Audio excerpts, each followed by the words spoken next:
एक बार शिव जी के अंश को अग्नि, पर्वत, मुनियों की 6 स्त्रियां भी नहीं संभाल पाए। गंगा जी में छोड़ा तो गंगा जी ने सरकंडे के वन में उस अंश को त्याग दिया, और जब वन में त्यागा तो वो बालक बना। उसके 6 कृतिकाओं ने उस बालक को पाला तो उसका नाम रख दिया कार्तिकेय।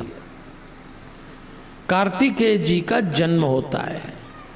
कृतिकाओं ने उसको वन में पाला था। एक दिन विश्वामित्र मुनि आते हैं, उस बालक का संस्कार कराते हैं। विश्वामित्र जी वही हैं जो क्षत्रिय से ऋषि बने थे।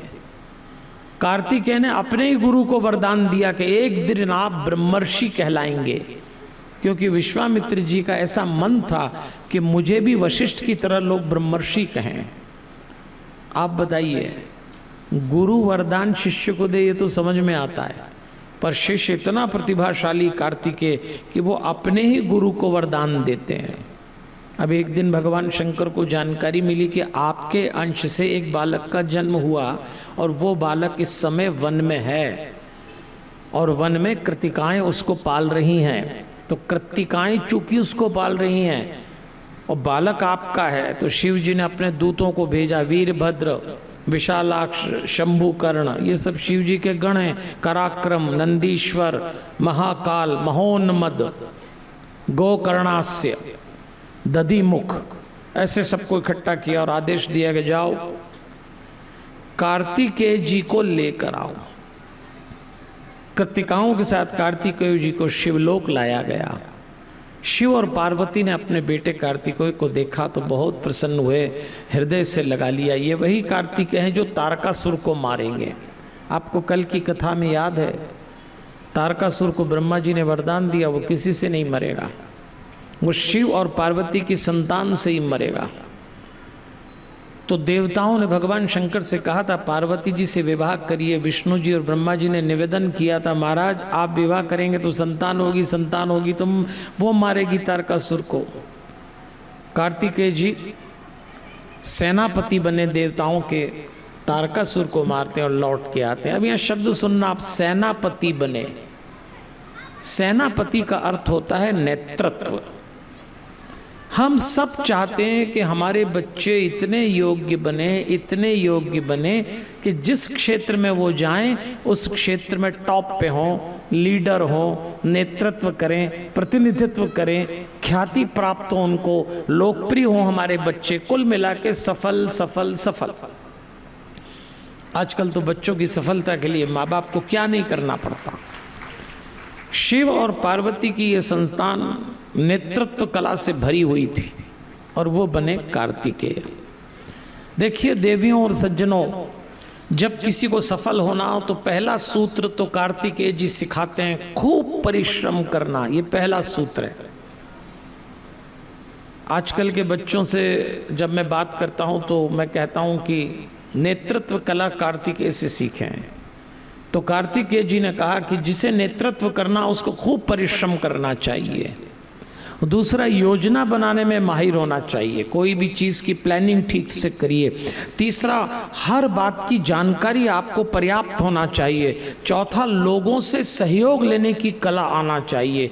पांचवा, टीम वर्क। देखिए ये जो समिति आपकी ये आयोजन कर रही है, मैं 4-5 दिन से देख रहा हूँ कितना टीम वर्क से काम कर रहे हैं। और आजकल के समय में एक काम और बहुत ज़रूरी है, अपने काम की मार्केटिंग करना भी आना चाहिए। अब देखना आप अभी आगे कार्तिकेय क्या करते हैं, तब जाके आप नेतृत्व कर सकते हैं। लेकिन ध्यान रखना ये सब कुछ बाहर है। आप बाहर आक्रामक हो जाएं पर भीतर शांत हो जाएं। पूरी सफलता तभी है जब बाहर आप सक्रिय रहें और भीतर आप शांत रहें। हम लोग बाहर तो सक्रिय हैं पर भीतर अशांत हैं। अब बात आ रही है शिव पुराण की कि शिव पुराण चाहता है हम कोई काम करें पर भीतर से बहुत शांत रहें। अब भीतर से शांत कैसे रहेंगे, तो मैं रोज थोड़ी देर बीच में कहता हूं, हम लोग 3 बातों से बने, शरीर, मन और आत्मा। भीतर क्या है? आत्मा। भीतर क्या है? मन। बाहर से शरीर दिखता है। अगर आप शरीर से आगे बढ़ के मन को क्रॉस करके 24 घंटे में एक बार आत्मा पे नहीं गए तो आप शांत नहीं हो पाएंगे, अशांति रहेंगे और अपनी अशांति का कारण दूसरों को बताएंगे, जबकि आपकी अशांति का कारण आप खुद हैं। तो हमसे लोग पूछते हैं पंडित जी हमसे तो मेडिटेशन नहीं होता।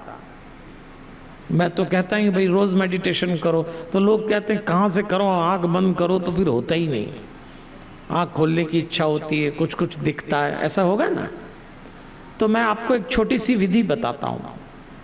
बात शिव पुराण में कार्तिकेय की चल रही है।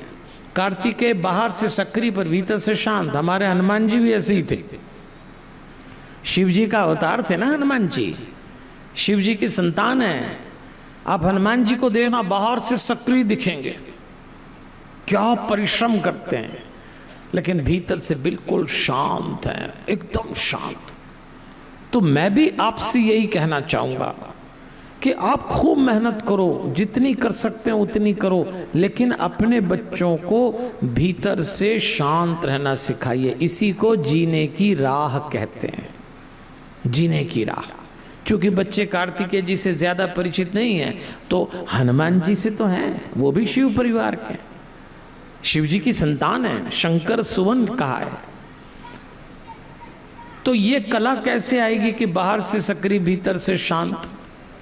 भाई देखो, हम तो हनुमान जी के माध्यम से आपको आज शिव पुराण में ये समझाना चाहेंगे कि हर जंगल वीरान नहीं होता, हर जंगल वीरान नहीं होता और हर वीरान शमशान नहीं होता, हर सुंदर भगवान नहीं होता और हर बंदर हनुमान नहीं होता। हनुमान जी साधारण बंदर नहीं है।